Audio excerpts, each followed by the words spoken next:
Hey, Al Baruch Levy B here from the Defiant Spirit and the Viktor Frankl Meaning Academy, both of which I am proud to be a part of.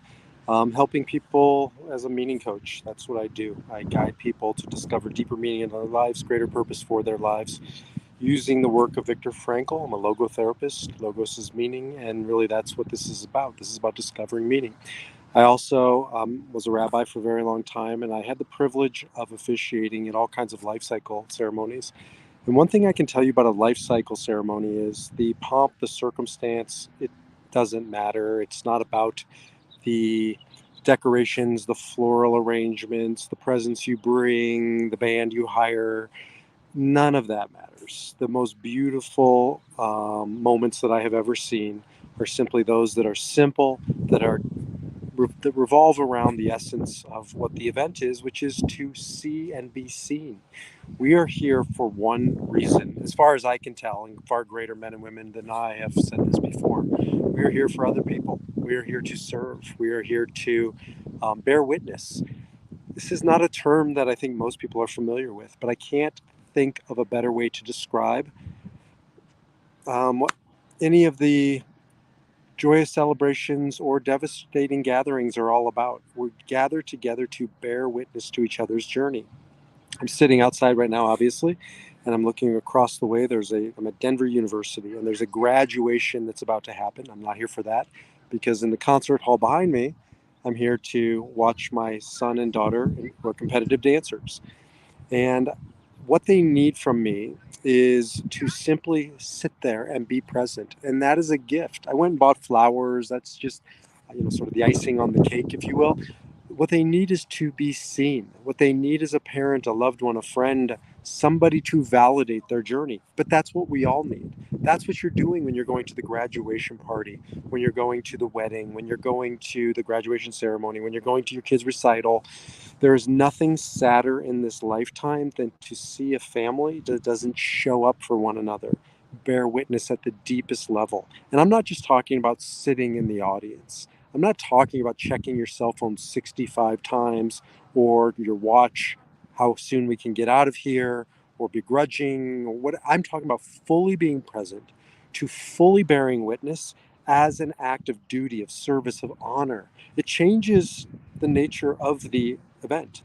So when you're sitting there, or when you're attending the graduation ceremony, or when you're just going to the graduation party, or whatever it might be, to bring intention to it, to know that you as a human being are at your maximum capacity.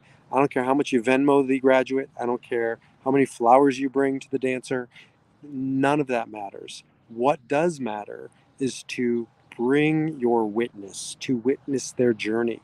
When I did weddings as a rabbi back in the day, people don't realize you don't need a rabbi. At least in the Jewish tradition, you don't need a rabbi. In other traditions, you might need the minister or the priest. I don't know enough.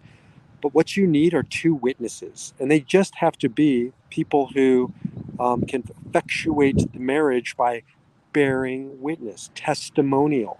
So, in this day and age, we may hire a rabbi or a priest or a minister, but what we really need are other human beings to witness our journey. It's why 99% of weddings happen in a community.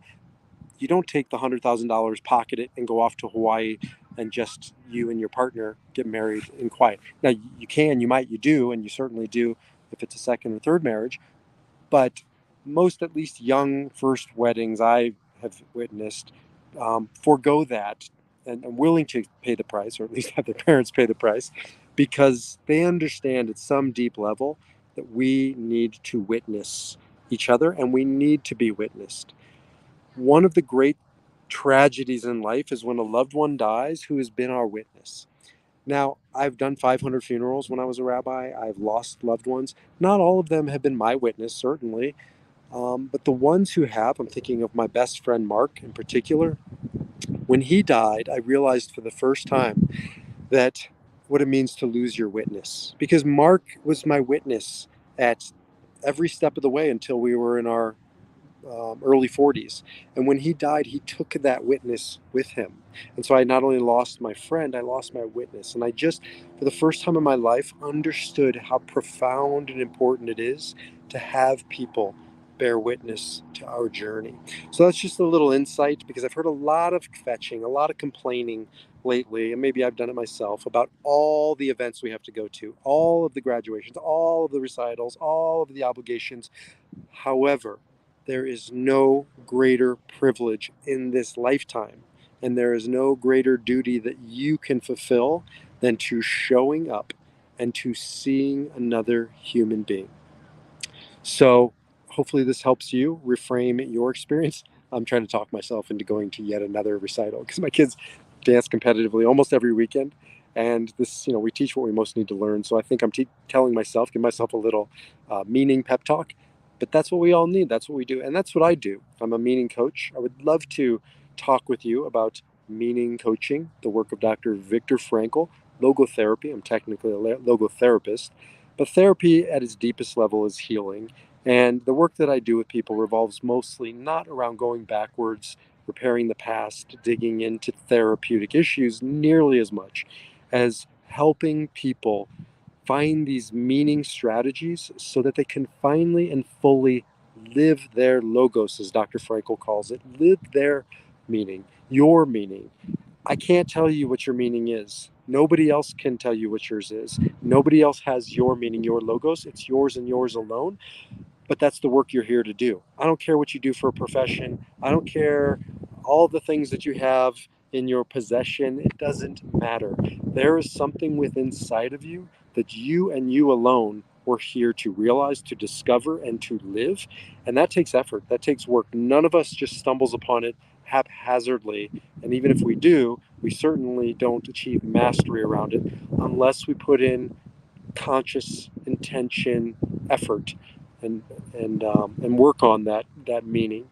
And so that's what I'm here to do. I'm working with people by Zoom, by phone, or in person if you happen to be here in Denver. And we talk about the meaning, the purpose in your life, and different strategies to realize that and live it in every aspect of your life. So that's what this is about. That's what I'm about. And go out into the world and bear witness to another person. And I hope you receive the witness that you absolutely deserve. Until the next time, defy your number, live your spirit. Jump over to thedefiantspirit.org. You can learn more about my work in coaching, or jump over to my newest effort, the Viktor Frankl Meaning Academy. That's themeaningacademy.com. Until the next time, defy your number, live your spirit.